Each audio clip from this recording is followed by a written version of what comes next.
요즘 TV를 보면 위기 가정에 대해서 많은 프로가 등장하고 있습니다.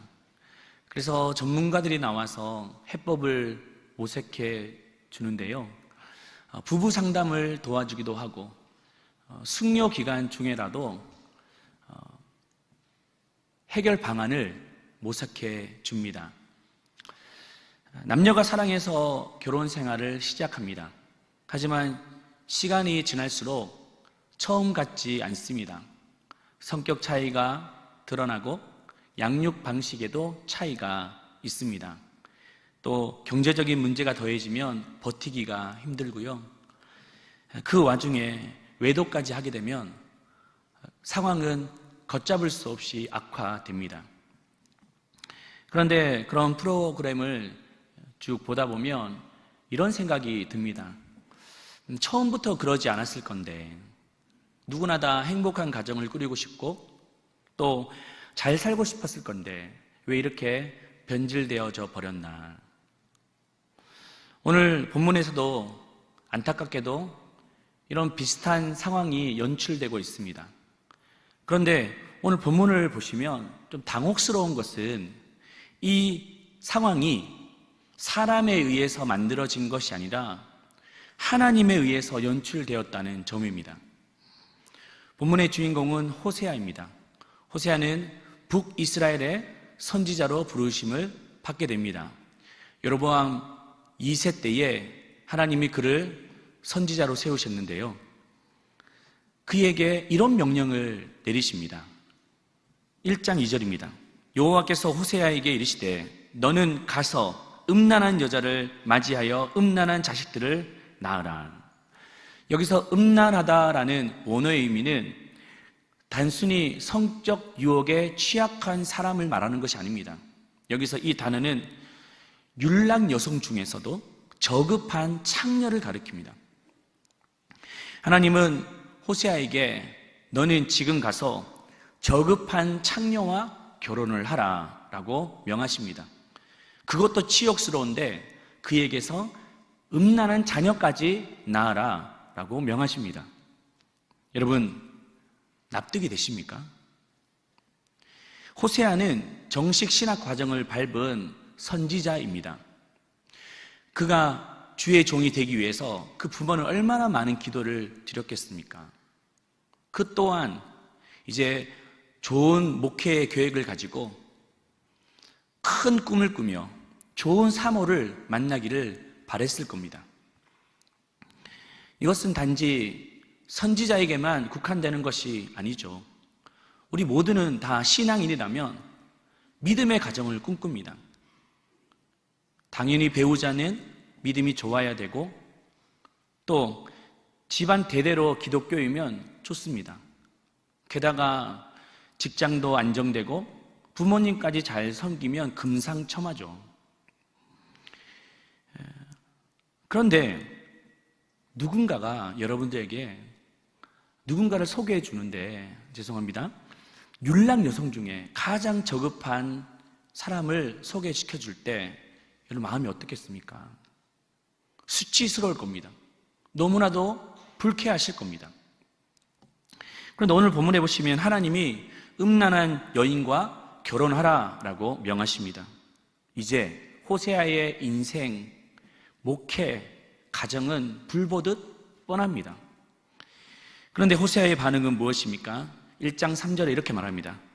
이에 그가 가서 디블라임의 딸 고멜을 맞이하였더니 고멜이 임신하여 아들을 낳으며 그 음란한 여인이 고멜이었습니다. 제가 청년 사역할 때 한 청년이 등록을 했습니다. 30대 초반 남성이었는데요. 외모도 준수하고 예의도 발랐습니다. 그런데 신방을 하는데 본인이 자신의 얘기를 조심스럽게 했습니다. 사실 목사님, 제가 이혼을 한 사람입니다. 사연을 들어보니 너무 딱했습니다. 누군가가 만나 결혼을 했는데 처음에는 그러지 않았대요. 근데 시간이 지나서 돌변하기 시작했습니다. 음주 가물을 즐기고 새벽 3시까지 들어오지 않는 모습이 비일비재했습니다. 사치가 너무 심해서 가세가 기울고 더 이상 정상적인 생활을 할 수 없었습니다. 게다가 더 심각한 문제는 의부증이 있어서 사역하는 곳에 오셔서 방해를 하는 거예요. 이분이 알고 보니 사역자였던 겁니다. 그래서 와서 방해하고 의심하고 하니까 제대로 사역이 될 수 없었던 겁니다. 그래서 도저히 안 돼서 그만 이혼할 수밖에 없었다라고 말하시고, 그 다니는 교회는 이제 사임하게 되고 멀리 와 이 교회에 등록하게 되었다라고 말씀하셨습니다. 저는 같은 사역자로서 너무 마음이 아팠습니다. 한 여성 때문에 사역자 인생이 이렇게 비참하게 되었구나. 그런데 오늘 본문에 보시면 이러한 비참한 가정이 스스로도 아니고 호세아 스스로도 아닙니다. 어떤 사람에 의해서 된 것도 아닙니다. 하나님께서 연출하셨다는 점입니다. 그렇다면 왜 하나님이 이런 가정을 연출하셨을까요? 이유가 있을 거 아닙니까? 호세아 1장 2절에 보면 이렇게 말하고 있습니다. 이 나라가 여호와를 떠나 크게 음란함이니라. 여기서 음란하다라고 말하는데, 성경에서 음란하다라는 말은 두 가지 의미가 있습니다. 첫 번째는 성적 타락을 말합니다. 정상적인 부부 관계가 아니라 외도, 불륜, 외간 사람과 성적 쾌락을 즐기는 것, 성적 타락, 음란함입니다. 두 번째는 영적 타락도 말합니다. 우상을 섬기고 또 제물에다가 코를 박고 숭배하는 그 모습이 바로 영적 타락입니다. 오늘 본문의 말씀은 후자를 말합니다. 영적 타락. 이스라엘 백성들은 하나님을 버리고 그 우상에서 벗어나지 못하고 그 제물에다가 코를 박고 음식을 먹고 숭배했던 그 모습이 있었습니다. 돌아와라 돌아와라 외쳤지만 그들은 콧방귀도 끼지 않았습니다. 그래서 하나님은 이 고멜의 성적 타락을 통해서 이스라엘의 영적 타락을 고발했던 겁니다. 1절 말씀을 보시면 이렇게 말합니다. 이스라엘 자손들아 여호와의 말씀을 들으라. 여호와께서 이 땅 주민과 논쟁하시나니 이 땅에는 진실도 없고 인애도 없고. 여기서 이 땅 주민들과 여호와 하나님이 논쟁하셨다라는 말은, 이 단어는 송사하다, 고소하다라는 뜻이 있습니다. 고소장에는 뭐라고 적혀 있습니까? 먼저 진실이 없다고 하십니다. 당시 이스라엘 백성들은 온통 거짓이 난무하고 있었습니다. 거짓말하고 숙이고 술수와 꼼수를 쓰는 그 모습이 관용했습니다. 불의를 은폐하려고 했습니다. 또 인애가 없었습니다. 여기서 인애는 헤세드를 말하는데 긍휼과 자비를 말하죠. 긍휼이 없어요. 자비가 없어요. 너무나도 무자비하고 인색하고 잔인하고 약한 자의 소유를 빼앗고 짓밟는 모습이 너무나도 팽배해 있었습니다. 이런 모습은 우리가 살아가는 세상과 어쩌면 별반 다르지 않습니다. 진실이 사라진 시대를 살아가고 있습니다. 죄송하지만 정치인들에게 정의가 있습니까? 경제인들에게 정직이 있습니까? 학자들에게 정직, 진실 있습니까? 자기 사리사욕을 쫓아 살아가고 베풀고 나누고 섬기는 것이 아니라 더 움켜쥐려고 하는 그 모습. 학자들도 얼마나 많은 입시 비리와 또 논문 표절, 너무 가슴이 아픕니다. 그런데 그런 모습은 학교 내에서도 마찬가지입니다. 그러니 이 분위기가 전반적으로 이렇게 흐르다 보니 학생들이 교사를 존경하지 않습니다. 집에서도 자녀가 부모를 믿지 않습니다. 성직자도 믿지 않습니다. 또 인애가 사라진 시대가 되었습니다. TV를 보시면 묻지마 범죄, 너무 무섭습니다. 어떻게 저런 일이 일어날 수 있을까? 또 학교 폭력, 데이트 폭력, 존속 살해, TV를 틀기가 무섭습니다. 그런데도 무감각하며 우리는 살아가는 것이죠. 또 사람들은 분노 조절 장애를 가지고 있습니다. 화를 못 참는 거예요. 자비가 없습니다. 그렇다면 이렇게 무서운 시대가 된 근본적인 이유가 무엇일까요? 1절에 이렇게 말하고 있습니다. 1절 말씀 같이 읽겠습니다. 이스라엘 자손들아, 여호와의 말씀을 들으라. 여호와께서 이 땅 주민과 논쟁하시나니 이 땅에는 진실도 없고 인애도 없고 하나님을 아는 지식도 없고. 바로 하나님을 아는 지식이 없었기 때문입니다. 하나님이 어떤 분이신지, 어떤 성품을 가지고 있는지, 어떤 계획과 뜻을 가지고 있는지, 날 향한 어떤 소망을 가지고 있는지 관심이 없습니다. 알고 싶어 하지도 않습니다.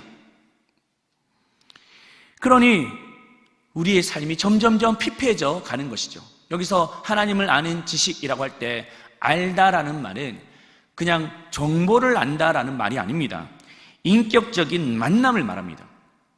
제가 미국의 트럼프 대통령을 안다라고 말하면 사람들이 코방귀도 안 낍니다. 나도 안다라고 하는 거죠. 왜? 그냥 정보로만 아는 거예요. 정말 그 사람을 안다라는 말은 인격적인 만남이 있다는 말이죠. 트럼프가 한국에 오면 저를 만나야 됩니다. 밥도 먹어야 됩니다. 밤 늦게까지 대화도 나눠야 됩니다. 이것이 인격적인 만남을 가지고 있는 것이죠. 우리가 하나님을 아는 지식이라고 하면 그냥 정보로만 안다. 어릴 때 성경 암송, 성경 고사 때 알았던 그런 내용이 아니라 하나님은 어떤 분이시며 또 살아계시고 지금도 나와 교제하시는 분, 나와 대화하고 동행하며 내 어려움의 문제를 아랠 때 하나님이 응답하시고 또 신실하게 인도하시는 그 인격적인 만남이 있을 때 하나님을 안다라고 말하는 거죠. 하나님을 아는 지식이란 말은 그 뜻을 지니고 있습니다. 그런데 이것이 전혀 없습니다. 그러니 이스라엘 백성들은 얼마나 죄가 관영했는지 모릅니다. 3절 보시면 그러므로 이 땅이 슬퍼하며 거기 사는 자들 들짐승과 공중에 나는 새가 다 쇠잔할 것이요 바다의 고기도 없어지리라. 하나님을 아는 지식이 사라지자 땅이 저주를 받게 됩니다. 땅이 슬퍼했다고 하지 않습니까? 이것은 창세기 3장에 보시면 아담이 범죄하여서 그 땅이 저주를 받게 됩니다. 왜 아담 때문에 땅이 저주를 받습니까? 그 저주로 말미암아 땅에 엉겅퀴와 가시덤불을 내는 거예요. 농사를 지어야 되는데 잡초가 일어나서 소산이 없습니다. 우리가 살아가는 세상도 마찬가지잖아요. 열심히 일을 하고 수고하면 소산이 있어야 되는데 소산이 없습니다. 왜? 땅이 저주를 받았기 때문입니다. 이것은 다 인간의 죄로 말미암아 점점 세상은 공포, 두려움, 어둠으로 치닫게 되었습니다. 그렇다면 하나님을 아는 지식이 왜 사라지게 되었을까요? 그 근본적인 원인이 무엇입니까? 제가 이 본문의 말씀을 통해서 구체적으로 얘기하고 싶은 내용이 바로 이 내용입니다. 그 이유는 바로 하나님의 말씀을 제대로 가르치는 자가 없었기 때문입니다. 6절 말씀이 이렇게 말하고 있습니다. 내 백성이 지식이 없으므로 망하는도다. 내가 지식을 버렸으니 나도 너를 버려 내 제사장이 되지 못하게 할 것이다. 이스라엘의 역사를 보면 하나님을 아는 그 지식은 제사장에 의해서 결정됐습니다. 제사장이 바른 하나님의 말씀을 전하면 백성들은 바른 길을 갔습니다. 안정을 찾았습니다.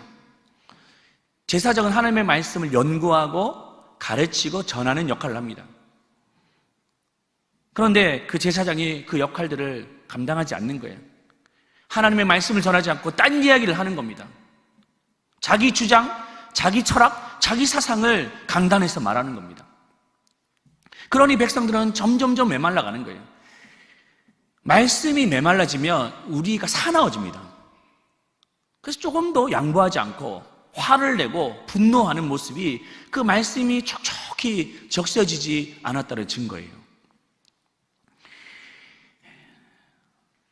이전에 제가 사사기 설교를 할 때 왜 사사시대가 멸망했느냐라고 할 때 그건 이스라엘 백성들이 범죄했다라는 것이 아니었다고 말했어요. 그것은 그냥 표면적인 이유고 그 깊은 이유는 하나님의 말씀을 제대로 가르치는 레위 지파가 사라졌기 때문입니다.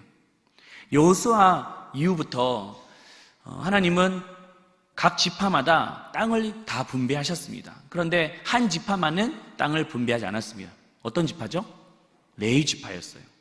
레위 지파는 하나님이 친히 기업이 되신다라고 하셨습니다. 그러나 그들은 48성읍에 각 지파별로 흩어져서 거기서 말씀을 전하도록 했습니다. 그래서 레위 지파가 있기 때문에 그곳에서 바른 길을, 바른 삶을 가르쳐 줬던 것입니다. 그런데 이 사사시대는 레위 지파가 다 무너졌어요. 하나님의 말씀을 제대로 전해야 될 레위 지파가 범죄하고 타락했습니다. 그래서 레위인이 돈에 의해서 말씀을 전하는 거예요. 돈의 노예가 된 것이죠. 또 우상을 섬기고 있는 미가 집안을 그냥 방조했습니다. 또 레위인이 첩을 두었습니다. 또 지파들 간의 싸움을 그 레위인이 조장했습니다. 하나님의 말씀을 제대로 전해야 될 그 레위 지파 사람이 그렇게 하지 못하니 이 세상이, 그 시대가 난장판이 된 거예요. 그래서 멸망할 수밖에 없었던 겁니다. 호세아를 통하여서 주님 말씀하시는 것도 동일합니다. 하나님의 말씀을 제대로 가르치지 못하는 제사장이 사라지니 이 세상이 점점점 타락해져 가는 것을 고발했던 겁니다. 그런데 여러분, 오늘날 정치, 경제, 사회, 문화, 예술 모든 영역을 보아도 이와 다르지 않습니다. 바로 영적 레위 지파가 타락했기 때문입니다. 교회가 바르게 전해야 될 그 메시지를 직무유기했기 때문입니다. 교회가 침묵했기 때문입니다. 강단이 어쩌면 바른 말씀을 전하지 못했기 때문입니다. 어쩌면 성도들은 잘못된 길을 가더라도 바른 말씀이 선포되어지면 제자리를 찾아요. 또 내 생각대로, 내 욕심대로 살아가려고 하다가도 하나님의 말씀을 들으면 이러면 안 되겠지. 그 안전장치가 됩니다. 아무리 세대 간의 갈등이 있고 계파 간의 갈등이 있다 할지라도 하나님을 아는 지식이 있으면 하나 될 수밖에 없는 거예요. 그런데 하나님을 아는 지식이 없다? 교회가 병들어 가는 거죠. 그러니 우리가 세상에 나가도 아무런 영향력이 되지 못합니다. 세상은 더욱더 죄악으로 달려가게 될 것입니다. 그러니 세상은 저주와 악독, 속임, 살인, 도둑질, 간음이 넘쳐나는 세상이 되었습니다. 결국 하나님이 그들을 향하여 내리신 선고는 무엇일까요? 7절 이렇게 말합니다. 같이 읽겠습니다. 그들은 번성할수록 내게 범죄하니 내가 그들의 영화를 변하여 욕이 되게 하리라. 뭔가 번성하면 번성할수록 그 번성한 만큼 폭망하게 될 것이고, 뭔가 이름이 드러나면 드러날 만큼 더 명예가 실추되게 될 것이다 라고 말씀하십니다. 이것은 멀리 있지 않습니다. 가까운 우리나라를 보십시오. 대한민국이 하나님이 얼마나 많은 축복을 하셨습니까? 오늘 장로님도 기도하셨지만 그 3.1 운동을 주도했던 많은 신실한 크리스찬이 있었고, 이 나라와 조국을 위해서 헌신하셨던 많은 기도의 무릎이 있었습니다. 그런데 점점점 경제가 성장하고 OECD 국가에 오르고 GDP가 3만 불에 육박하니 우리의 삶이 하나님 찾지 않는 거예요. 하나님 찾지 않아도 잘 살아가는데 무슨 말씀이냐고, 하나님을 아는 지식이냐고, 내 마음대로 살아도 잘만 나가는데 라고 점점점 하나님을 아는 지식이 사라지게 되었습니다. 그러니 하나님을 아는 지식을 선포하는 자들도 사라지고 또 그 말씀을 사모하는 자들도 사라지고 계속적으로 반복해서 악순환 되는 거예요. 그래서 말씀해 보면 말씀을 전하는 자나 또 말씀을 듣는 자나 피차 일반이 되었다라고 성경은 말하고 있습니다. 나팔을 불어야 되는데 나팔을 부는 사람이 없습니다. 나팔을 외쳐도 듣는 사람이 없습니다. 그러니까 더 나팔이 불려지지 않게 되는 것이죠. 그러므로 우리가 이 위기를 듣고 어떻게 다시 일어설 수 있습니까? 그것은 바로 하나님을 제대로 아는 지식인 줄로 믿습니다. 저는 두 가지를 말씀드리고 싶습니다. 첫 번째는 하나님을 아는 지식은 말씀을 맡은 자를 위해서 기도하셔야 됩니다. 말씀을 전하는 자, 말씀을 맡은 자, 너무 중요합니다. 사탄은 말씀을 맡은 자들을 치는 거예요. 그랬을 때 그 여파가 온 교회, 공동체에 흘러가는 것을 알기 때문입니다. 그래서 집중적으로 말씀을 맡은 자를 공격하는 거예요. 물론 성도들이 살아가는 삶의 현장이 참 어렵습니다. 저도 신방을 하다 보면 다 알아요. 믿지 않는 삶의 자리에서, 안 믿는 불신자들 사이에서 정직을 지킨다는 것이, 믿음을 지킨다는 것이 힘듭니다. 제가 그래서 더 기도하게 됩니다. 그런데 성도들의 삶도 힘들지만 목회자의 삶은 너무나도 무거운 중압감을 가지고 있습니다. 예배를 준비하다 보면 많은 영적인 공격이 있는 거예요. 성도들 간에 서로 싸우고 사건, 사고가 일어나고 또 큰 문제를 일으켜서 찾아가서 신방에서 돌이키지 않으면 점점 세상으로 나아가는 그런 모습을 보면 저도 사람인지라 때로는 정죄감에 몰려오는 거예요. 얼마나 목회를 못하면 성도들이 이렇게 싸우고 힘들고 고통받고 있느냐, 그 마음이 들면 낙심이 드는 거예요. 설교를 준비하다가도 힘이 나지 않습니다. 사탄의 시험에 넘어지고 마는 것이죠. 그렇게 되면 어떻게 됩니까? 공동체 안에 그 여파가 다 흘러가는 거예요. 물은 높은 데서 낮은 데로 흐르는데 이 말씀을 제대로 전하지 못하면 성도들이 다 가난해지고 목말라하고 굶주려지고 사나워지는 모습을 보게 되는 거죠. 이러한 유혹은 단지 내부적으로만 있는 것이 아닙니다. 외부적으로도 얼마나 많이 있는지 몰라요. 오늘날 이 시대를 보시면 향락주의, 배금사상, 기복주의, 또 쾌락주의, 세속주의, 번영신앙, 얼마나 많은 유혹들이 있는지 모릅니다. 그러니까 목회자도 그런 영향을 안 받아야 되는데 나도 모르게 영향을 받고 있는, 그러면 말씀을 전할 때, 신방을 할 때 그런 것이 고스란히 흘러가게 되는 거예요. 그러니 바른 설교가 나갈 수 있겠습니까? 제가 좋아하는 목사님이 계신데 이찬수 목사님이라고 많이 아실 겁니다. 분당 우리 교회를 담임하는 목사님이신데 정말 바르고 정직하게 사역하신 분이십니다. 근데 그분이 목회자를 위해서 많이 기도해 주십시오라고 얘기를 하십니다. 그러면서 한 가지 비유를 들어서 말씀하시는데, 마치 오늘날 이 시대에 사탄이 목회자를 무너뜨리려고 몸부림을 치는데 저격수가 조준사격을 하는 것처럼 목회자를 공격하고 있다고 말합니다. 영화를 보시다 보면 유명인들을 보호하기 위해서 경호원이 붙지 않습니까? 그런데 이제 차에서 내려서 이제 건물로 들어가게 하려고 경호원이 붙어서 모시고 있는데 이미 저 건너편 빌딩에서는 그 유명인사에게 조준사격을 준비하고 있습니다. 차에서 내렸습니다. 그때 빵! 벅! 쓰러졌어요. 경호원들이 다급하게 그 유명인사를 감쌌습니다. 그때 두 번째 장전이 시작됩니다. 또다시 빵! 두 번째 사람이 쓰러졌습니다. 아수라장이 되었습니다. 경호원들은 사력을 다하여 유명인사를 지키려고 했습니다. 그러나 또 세 번째 빵! 오늘날 이 시대가 사탄이 목회자들을, 설교자들을 그렇게 사격하고 조준해서 죽이고자 하고 있습니다. 왜? 그 한 사람이 무너지면 공동체가 다 무너지는 것을 알기 때문이죠. 어디서 쓰러질지 모릅니다. 누가 쓰러질지 모릅니다. 이 시대는. 그래서 기도해야 됩니다. 그리고 교사들을 위해서도 기도하셔야 됩니다. 교사들도 말씀을 전하는 자입니다. 말씀을 잘 공과를 연구해서 가르치려고 하죠.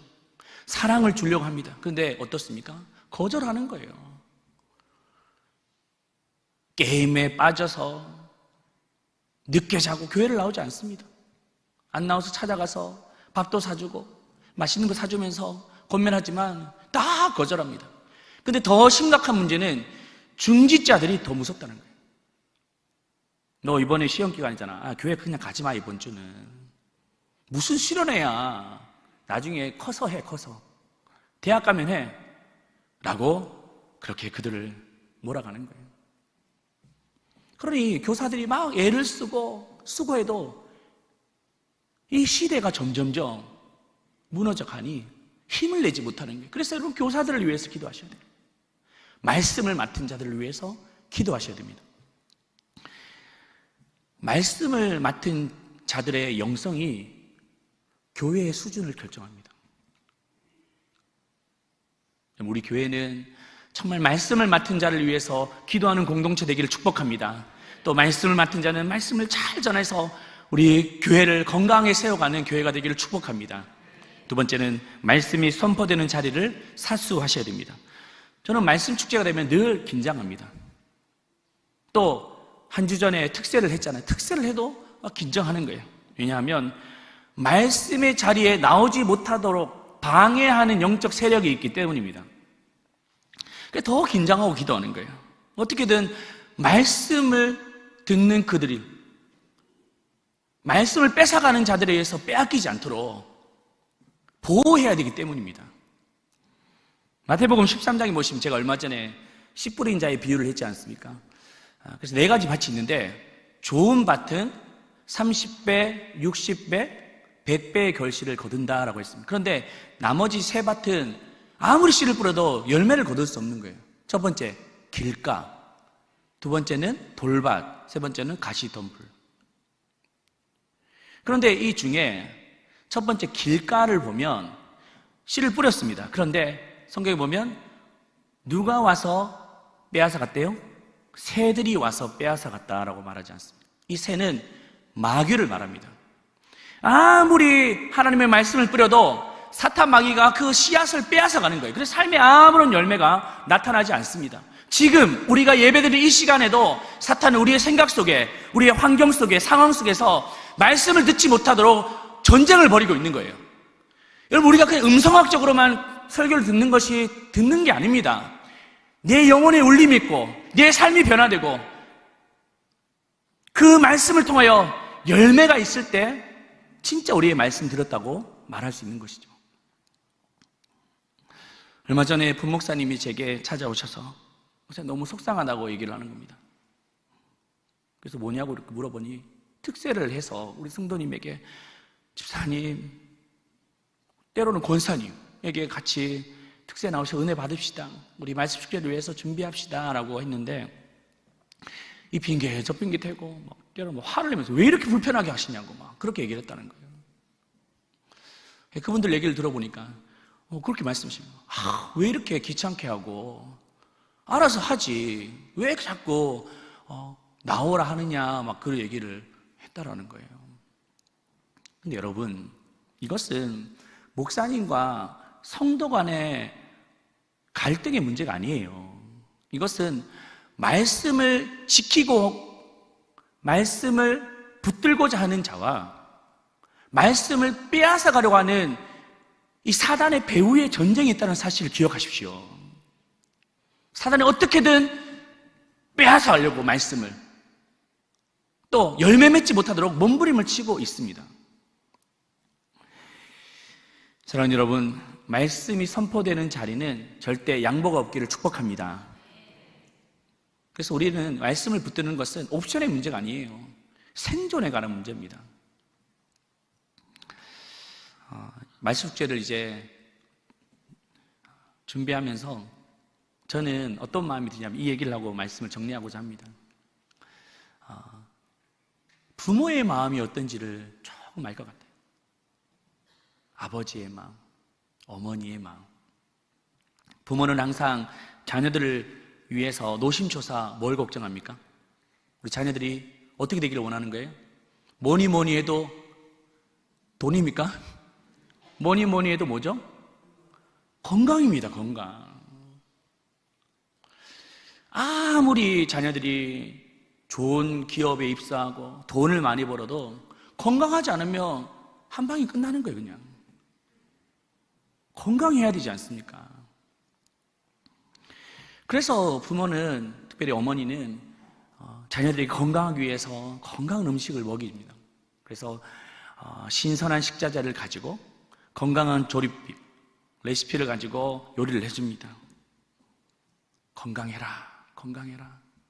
또 어디 외식을 하나 할 때도 그냥 막 사 먹지 않습니다.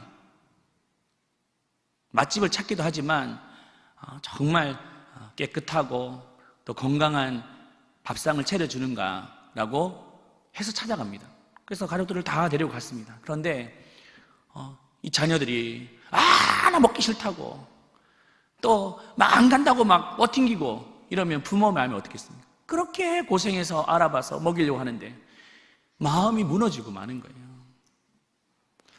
말씀 숙제 때 강사님을 모실 때도 정말 고민을 많이 합니다. 제 안다고 막 데려오는 거 아닙니다. 정말 하나님의 말씀을 잘 전하는 그 분들을 모셔서 우리 성도들에게 어떻게든 좋은 말씀을 먹여야지, 건강하게 자라게 해야지, 나쁜 불량식품 먹으면 탈이 나니까 좋은 음식을 먹여야지 라는 마음으로 그분들에게 섭외하고 때로는 부탁해서라도 몇 년 전에 부탁하는 분도 계세요. 그래서 우리 성도님들에게 좋은 말씀을 먹여야지 하는 것이 바로 아비의 마음이라. 제 마음을 조금이라도 아시겠습니까? 꼭 이번 말씀 숙제에 사모하며 나오시기를 축복합니다. 풍세에서도 오세요. 아산에서도 오시고 저 멀리 세종에서도 오십니다. 말씀 들으러. 여러분 꼭 우리 모두가 이번에 말씀 숙제에 사모하여 하나님의 은혜를 누리고 하나님을 아시는 지식이 풍성하여지시기를 주님의 이름으로 축복합니다.